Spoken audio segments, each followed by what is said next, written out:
అంగట్లు అన్నున్నా అల్లుడి నోట్ల శనున్నట్టు సర్కార్ పిల్లగాళ్ళ సౌలతుల కోసం అన్ని చేస్తున్నామని చెప్తున్నా మరి అవన్నీ ఏడబోతున్నాయో గాని గురుకులాలు సాంఘిక సంక్షేమ శాఖల హాస్టళ్లలో సౌలతులు అన్న మాటే పెద్ద బూత్ అయిపోయింది. మా హాస్టల్లో ఏం సౌలతులు లేవు, కంసేకం తాగేందుకు మంచినీళ్ళ కూడా గతి లేదు, బాత్రూమ్లు లేవు, మస్తు తిప్పల పడుతున్నాం అనుకుంటా జోగులాంబ గద్వాల జిల్లా ఉండవెల్లి మండలం అలంపూర్ కాడున్న జ్యోతిబాపులే బాలుర గురుకుల స్కూల్లో చదువుకుంటున్న పిల్లగాళ్ళు క్లాసులు బహిష్కరించి కలెక్టర్ ఆఫీస్కు పాదయాత్ర చేసుకుంటూ పోయిర్రు.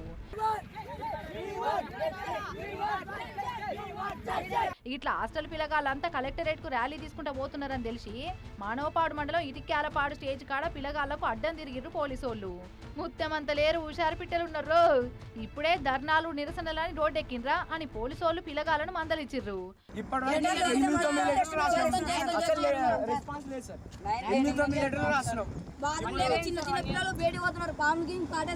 మీకేమేం సమస్యలు ఉన్నాయో మాకు చెప్పిర్రు కదా, మేము ఆఫీసర్లకు చెప్తాం.